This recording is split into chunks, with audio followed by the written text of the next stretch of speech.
یہ ہمارے بھائی جناب غلام مصطفیٰ صاحب قادری میڈیا، ماشاءاللہ بڑا اچھا ان کا کام ہے یوٹیوب پہ. انہوں نے ایک سوال پوچھا ہے کہ آج کل ایک نعت خوان جو ہیں، کچھ نعت خوان یہ کلام پڑھتے ہیں، نبی دا آسرا، نبی ہے آسرا کل جہان دا، اور نبی کا آسرا ہے ماں حسین دی. یہ پڑھنا کیسا ہے؟ میں نے کہا یہ آپ پوچھو کہ اس نعت خوان کو سننا کیسا ہے. یہ اپنے مافیاز کا نام سنا ہے نا، لینڈ مافیا، قبضہ مافیا. یہ مافیاز ہر شعبے میں ہیں. پیر مافیا بھی ہے، نعت خوان مافیا بھی ہے، نقیب مافیا بھی ہے، خطیب مافیا بھی ہے، مدرسہ مافیا بھی ہے. یہ مافیاز ہر جگہ ہیں.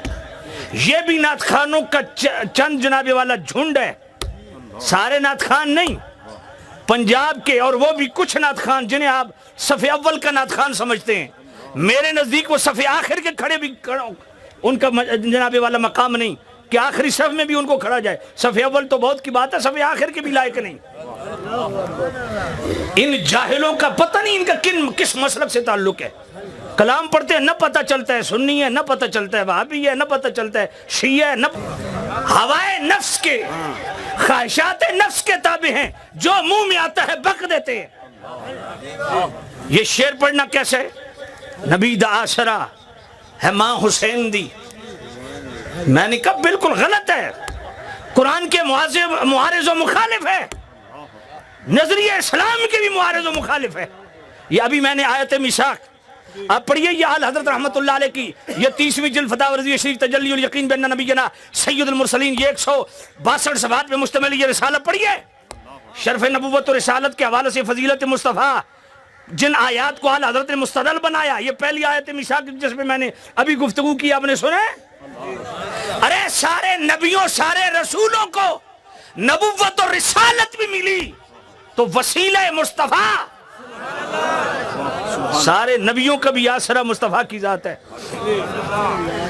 اور اس سے اگلی آیت شرف نبوت و رسالت کے حوالے سے میرے سیدی اعلیٰ حضرت رحمت اللہ علیہ نے اسی رسالے کے اندر صفحہ 143 پہ جو دوسری آیت جس کو آپ نے مستدل بنایا، استدلال پکڑا آقا کریم کی عظمت و شان کے حوالے سے، وہ کون سی آیت ہے؟ اللہ کا قرآن، وَمَا أَرْسَلْنَاكَ إِلَّا رَحْمَةً لِلْعَالَمِينَ.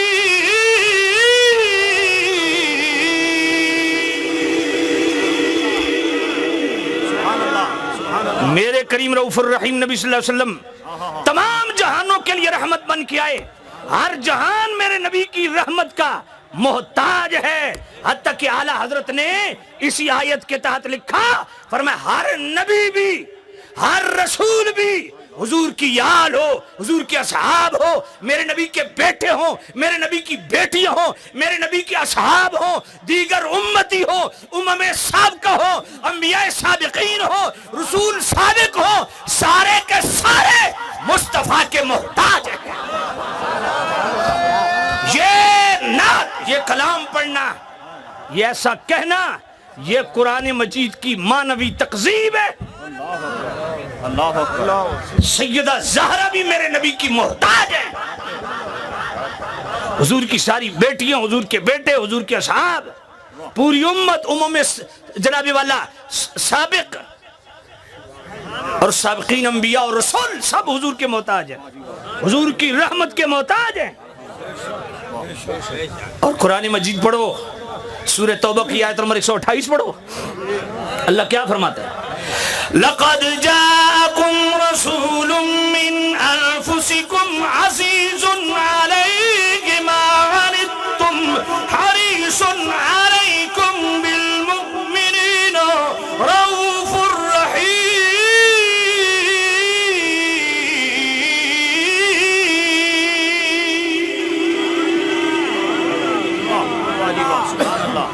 فرمایا جو مومن ہے،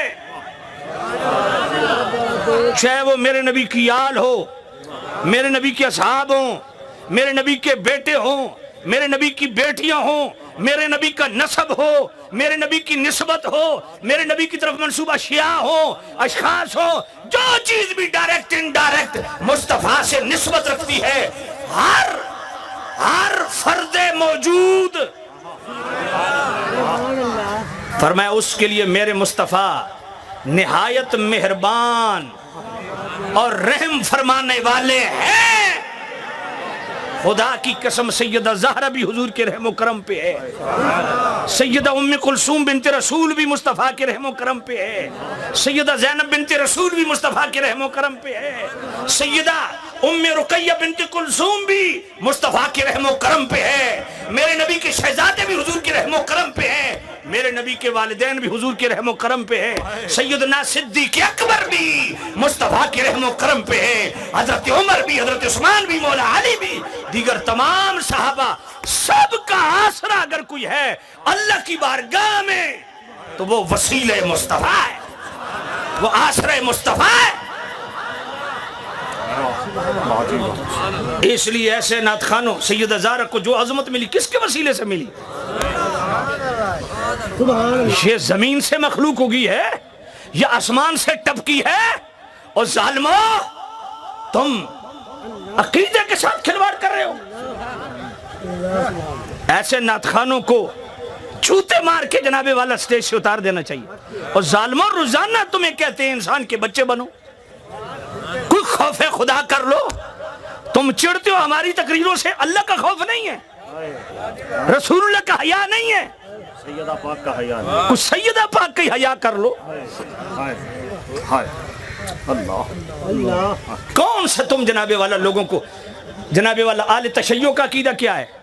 وہ کہتے ہیں جناب والا جو مولا علی ہے نا مصطفیٰ کریم کے علاوہ سارے نبیوں سے افضل و اعلیٰ ہیں۔ تو میں نے کہا تم نعت خانوں نے کون سی چھلانگ لگا دی؟ تم تو ان سے بھی 2 ہاتھ بےایمانوں آگے چلے گئے ہو۔ تم تو سیدہ زہرا کو مصطفیٰ کریم پر بھی فضیلت دے رہے ہو، سمجھ نہیں ہے آپ کو؟ میں اس لیے کہہ رہا ہوں تم کس قماش کے لوگ ہو، تمہارے کلاموں سے پتہ ہی نہیں چلتا تم شیعہ ہو، تم سنی ہو، تم وہابی ہو، تم دیوبندی ہو، اور تم ہو کیا؟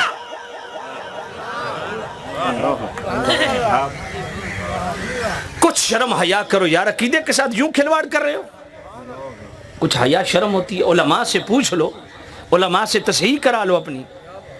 تم ہو جاہل، اور سارے نعت خانوں کی بات میں نہیں کر رہا، صرف پنجاب کے چند نعت خان جو روزانہ کوئی نہ کوئی بلنڈر کرتے ہیں اور ہمیں وضاحتیں کرنی پڑتی ہیں۔ بالکل ایسا کلام پڑھنا بھی، ایسا کلام سننا بھی حرام ہے، اور ایسے نعت خان جو ایسا کلام پڑھے اس کا کلام سننا تو دور کی بات ہے، اللہ رسول کا سلام لینا بھی حرام ہے۔ بات سمجھ آئیے؟ اللہ اکبر، اللہ تعالیٰ ان کو ہدایت دے۔ بیب تماشا، پہلے ہم کہتے تھے کہ جناب ہمارے نعت خان اور ہمارے سجادہ نشین اور نقیب بدعمل ہو گئے ہیں۔ اب مصیبت یہ ہے، پیسہ سنیوں کا، لنگر سنیوں کا، لفافہ سنیوں کا، عقیدہ کون اور بیان ہو رہا ہے؟ سنیوں کے پیسوں پہ عیاشی کرنے والے بدماشوں، عقیدہ کون سا پیش کر رہے ہو تم سٹیجوں پہ؟ پتہ نہیں یہ نعت خان کس نے پڑھا یا کس نے لکھا، یہ مجھے پتہ نہیں ہے، کیونکہ میرے سامنے آج تک پڑھا کسی نہیں ہے۔